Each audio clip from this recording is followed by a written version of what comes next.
Hello everyone. तो कैसे हैं आप सभी। आज हम नया और एक कहें तो एक नया इनिशिएटिव और एक नई सीरीज़ स्टार्ट कर रहे हैं। ये series specifically for UPSC aspirant के लिए है। पहले से हमारी एक घटना चक्र की सीरीज़ चल रही है जो कि स्पेसिफिकली इनका फोकस स्टेट पीसीएस एग्ज़ामिनेशन पर रहता है। बट ये जो सीरीज़ है ये स्पेसिफिकली फोकस रहेगा ऑन यूपीएससी एग्ज़ामिनेशन। ये इंडियन पॉलिटी का एक ऑब्जेक्टिव क्वेश्चंस का जो कंपाइलेशन आता है मैक्रो हिल पब्लिकेशन का, उसके क्वेश्चंस को हम डिस्कशन करेंगे। और ये जो क्वेश्चंस हैं ये सारे क्वेश्चंस लक्ष्मीकांत बेस्ड हैं। तो लेट्स स्टार्ट डिस्कशन। हम फर्स्ट क्वेश्चन देखते हैं जो कि बोल रहा है, ये जो क्वेश्चन है ये है हिस्टोरिकल बैकग्राउंड टॉपिक से, जो कि इंडियन पॉलिटी। आप लक्ष्मीकांत का जो इंडियन पॉलिटी का हिस्टोरिकल बैकग्राउंड वाला चैप्टर है उसको ज़रूर पढ़िए, और उसके पढ़ने के बाद आप इस वीडियो को देखिए, you will enjoy it. So let's start. पहला क्वेश्चन बोल रहा है, consider the following statement.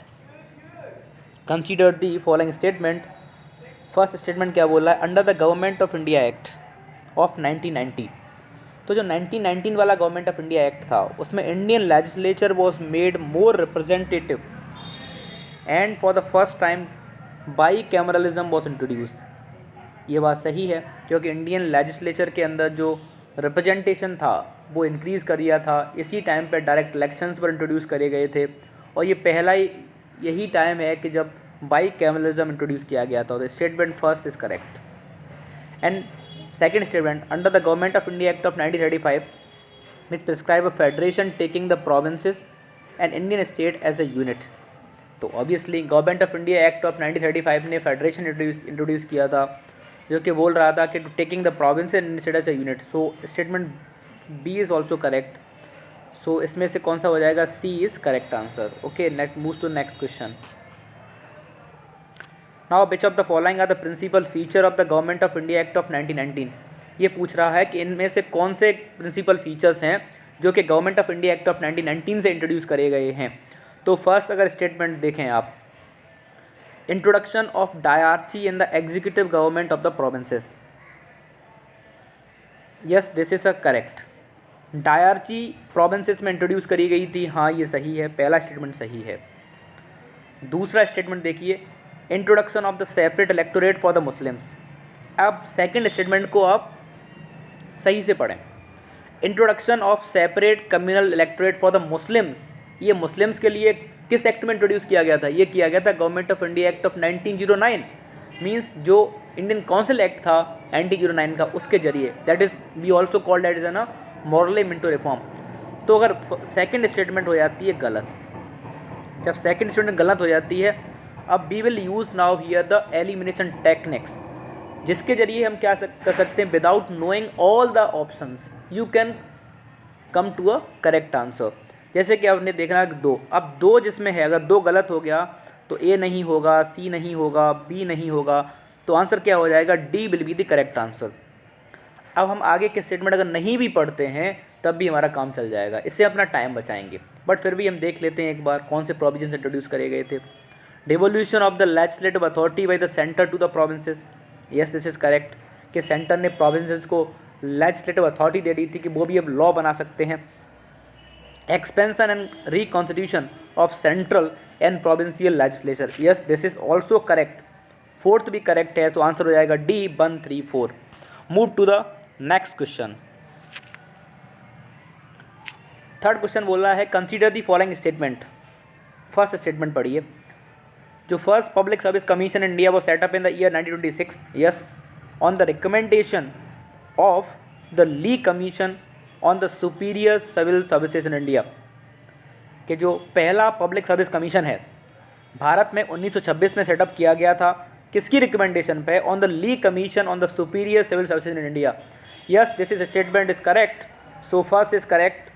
Now look to the second statement. Government of India act of 1935 provided for a setting up of a public service commission at a both federal and a provincial level. This statement is also correct. So 2 is correct. Which of the statement given above is correct? C. Both 1 and 2. Move to the next question.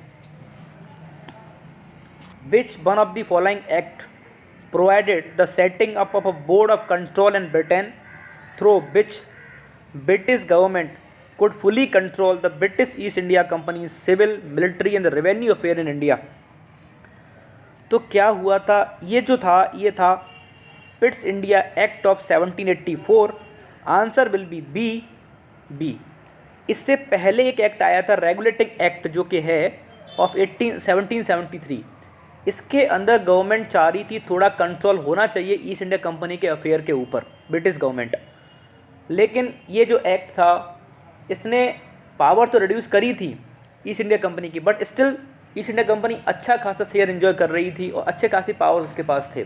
तो इसकी power को further check करने के लिए पिट्स India act आया था जिसने board of control set up किया था to look after the military and the political affairs.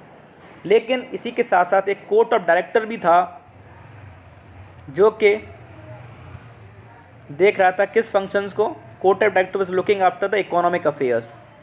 तो इकोनॉमिक अफेयर को लुक आफ्टर करने के लिए कोर्ट ऑफ डायरेक्टर सेटअप करी गई थी, वो कि already was in existence. This board of control new body was set up, hence statement B will be correct answer. Move to the next question. Match list first with the list second से match करिए, select the correct answer using the code given below. ये बोल रहा है कि A जो है वो government of India act of 1935, इनमें से कौन से प्रोविजंस हैं जो कि गवर्नमेंट ऑफ इंडिया एक्ट 1935 थे, 1999 में कौन से प्रोविजन थे, 1919 में कौन से प्रोविजन थे, एंड 1858 में कौन सा प्रोविजन था। Now look at the others. Transfer of power from the East India Company to the British crown, this was happen through D.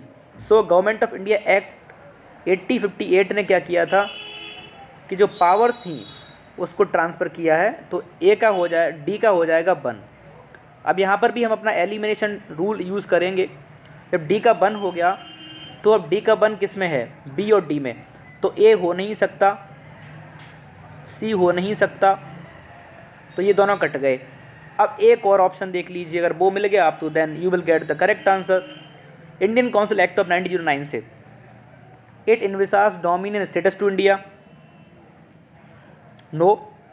Introduction of the provincial autonomy, no. Introduction of the dyarchy in the provinces, yes. This was through C, क्यों Government of India act of 1919 से डायरची द्वैत शासन लगाया गया था provinces के अंदर, तो सी का हो जाएगा फोर्थ। अब सी का क्या है, फोर्थ। अब देखिए सी का फोर्थ किस में है, सी का फोर्थ है बी, तो B will be the correct answer. Without knowing the all answer you have come to a correct answer. So this is a elimination technique. Here you will save your time as well. That is why we always says look after the elimination technique. अब देख लेते हैं ए का 3 है, जैसे Government of India act of 1935 बोलता है कि introduction of the provincial autonomy, yes this is correct. B का 5th हो जाएगा introduction of separate electorate for the Muslims, या this is correct.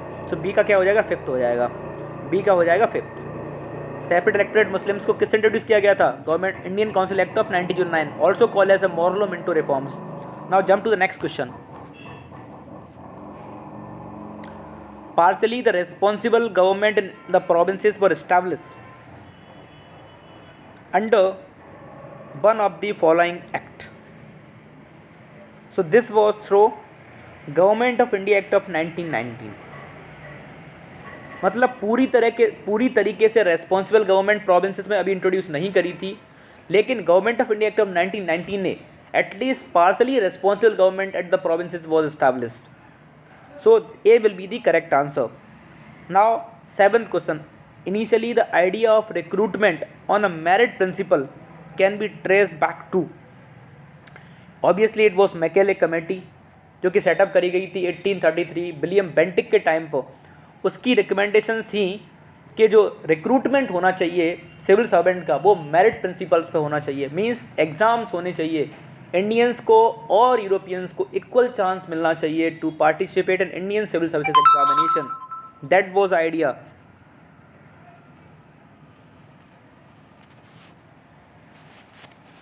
Okay, look to the next question. During the period of the British rule in India, the rules made under which one of the followings were known as a devolution rule? So it was through Government of India Act of 1919. Government of India act of 1919 के जरिए क्या था, जो भी rules बनाए जाते थे उनको वो डेवोल्यूशन रूल्स कहा जाता था। Government of India act of 1919 के अंदर जो भी रूल्स बनाए गए, rules made under which one of the following were known as a devolution rule, तो उसको डेवोल्यूशन रूल बोला गया है। क्या बोला गया है? Devolution rule. सो किसके अंदर था? Government of India act of 1919 के अंदर। Next question, which of the following pair is correctly matched, इनमें से कौन सा है जो कि करेक्टली मैच्ड है? करेक्टली मैच्ड कौन सा है? Yes, so look at the questions. Obviously the Indian council act of 1892, इसमें प्रिंसिपल ऑफ इलेक्शन था। So this is very tricky, और अगर आपको पता है तो I think this is correct answer. 9th का हो जाएगा ए। प्रिंसिपल ऑफ इलेक्शन तो था उसमें। इंडियन काउंसिल एक्ट ऑफ 1909 से क्या रेस्पॉन्सिबल गवर्नमेंट इंट्रोड्यूस करी गई थी? No, it was through Government of India act of 1919 से। डायरेक्ट इन स्टेट, तो इसका ये हो जाएगा ये, और ये हो जाएगा ये, तो ये गलत हो जाते हैं। आंसर कौन सा हो जाएगा? A. 10th question, assertion notwithstanding the introduction of the provincial autonomy, बावजूद के प्रोविंशियल ऑटोनॉमी इंट्रोड्यूस करने के Government of India act of 1935 retain the control of the central government over the provinces in the certain sphere. This is the correct answer. ये correct है statement, this is the correct statement. ये statement जो है correct है। इतना तो है कि प्रोविंशियल ऑटोनॉमी का प्रोविजन था government of India act of 1935 के अंदर, फिर भी जो गवर्नमेंट थी, सेंट्रल गवर्नमेंट थी, उसने कंट्रोल रिटेन करी प्रोविंसेस के ऊपर इन काफ़ी स्पेस के अंदर। तो ए सही है। रीज़न क्या था कि गवर्नमेंट ने, सेंट्रल गवर्नमेंट ने प्रोविंस के ऊपर अपना कंट्रोल बरकरार रखा? वो था governor was required to act in his own discretion in certain matter for which he has to act without ministerial advice and under the control and direction of the governor general। तो reason भी correct है, and both A are individually true and R is a correct explanation of A, so A will be the correct answer।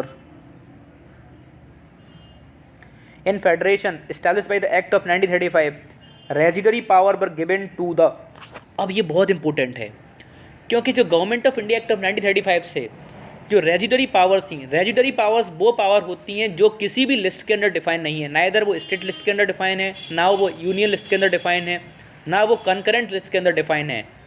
तो ऐसी जो powers हैं वो किसके पास होनी चाहिए? तो पहले वो जो गवर्नर जनरल था उसके पास वो पावर रहा करती थी, लेकिन जब हमने अपना इंडिपेंडेंट हुए उसके बाद अपना कॉन्स्टिट्यूशन बनाया कॉन्स्टिट्यूंट असेंबली ने, तो हमारे जो कॉन्स्टिट्यूशन में जो प्रोविज़न है उसमें रेजिडरी पावर्स जो है वो सेंट्रल गवर्नमेंट के पास है, न कि किसी गवर्नर जनरल और प्रेसिडेंट के पास है। लेकिन Government of India act of 1935 से वो पावर किसके पास थी? गवर्नर जनरल के पास। तो सी था करेक्ट आंसर।